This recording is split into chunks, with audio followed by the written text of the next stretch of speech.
कोई अपनी पत्नी के अलावा किसी के साथ रहता था, कहते जी उसकी रखेल है। अब रखेल वर्ड को लिविंग रिलेशनशिप नाम दिया गया है। उनके जो कहने का शायद रवैया ठीक ना लगे, लेकिन उसके पीछे की जो भावना थी वो तो अच्छी थी। प्रेमानंद जी महाराज और अनिरुद्ध जी आचार्य स्पेशली सोशल मीडिया पे उन्होंने एक स्टेटमेंट बहुत ज़्यादा वायरल हो रहा है कि 100 में से, यानी कि आज के ज़माने के जो यूथ हैं 100 में से सिर्फ 3 या 4 ही हैं जो कि शुद्ध हैं और बाकी तो एक नहीं बल्कि 4 या 5 के साथ रहते हैं। तो कहीं ना कहीं वो ये कहना चाह रहे हैं कि जो आज के समय में लिव इन कल्चर की बात कर रहे हैं मेनली वो इस चीज़ को गलत ठहरा रहे हैं, जिसकी वजह से आगे चल के लोग डाइवोर्स ले रहे हैं या मैरिजेस टिक नहीं रहे हैं या शादी जो लोगों की हो रही है उसमें बहुत जल्दी तलाक हो जा रहा है, लोग सही से नहीं रह रहे हैं, अपने पार्टनर से खुश नहीं है, एक दूसरे को मारने के केसेस यानी मर्डर केसेस बढ़ जा रहे हैं। इस पर आपका क्या कहना है?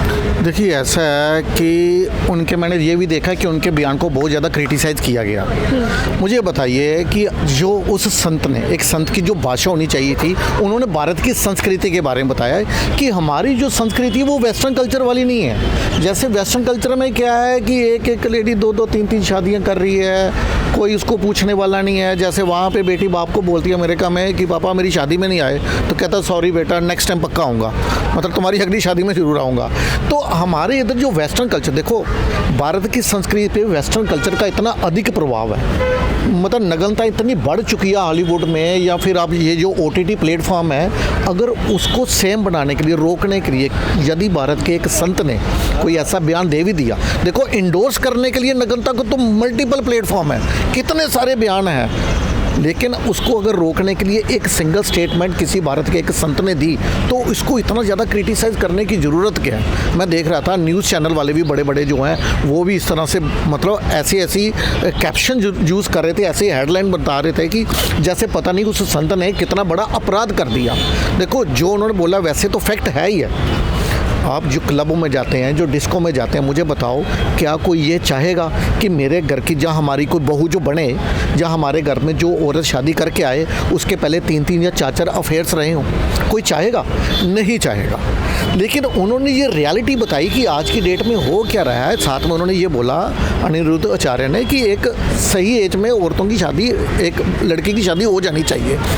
आजकल 32 साल 35 साल में लेडीज़ की शादी। सर मैं जानना चाहूँगी, जैसे आपने बोला सही एज में शादी हो जानी चाहिए, सही एज क्या है आपके अकॉर्डिंग? देखिए सही एज जो उन्होंने बोला है, मैं इसका पूरी तरह से समर्थन नहीं कर सकता, क्योंकि आज की जो नारी है उसको हायर एजुकेशन लेने के लिए, जैसे कुछ CA का कोर्स करते हो, PhD करते हो, डॉक्टर इंजीनियर बनते हो, तो आपको मालूम है कि आपकी 25 वर्ष तक तो एज वैसे निकल जाती है। हाँ, उनको ये ज़रूर बोलना चाहिए था, उनका देखो उनके जो कहने का शायद रवैया ठीक ना लगे, लेकिन उसके पीछे की जो भावना थी वो तो अच्छी थी।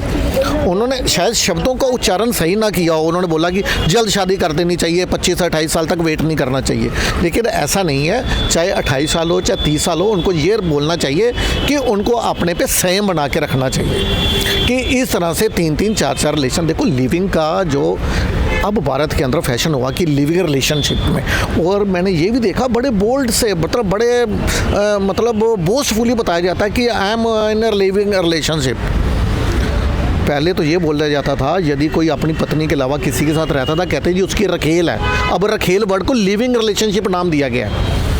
तो जो हमारे संतों ने हमारे समाज को जो आईना दिखाने की जो एक कोशिश की है, मैं कहता हूँ उसकी इतनी अधिक आलोचना। हाँ, मैंने अभी आपको क्या बोला कि देखो वो पॉलिटिशियन नहीं है, वो हमारे जो संत हैं वो जो भाषा बोलेंगे वो एकदम सीधी बोल देंगे।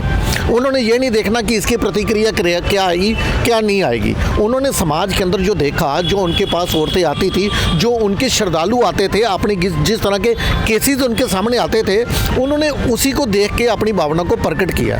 तो मैं तो ये बोलूँगा कि उन्होंने जो बोला है किसी हद तक ठीक बोला है, और आलोचना अगर करनी है तो इतनी अधिक नहीं होनी चाहिए। मैंने आपको क्या बोला कि वो साधु संत है, वो कोई पॉलिटिशियन नहीं है।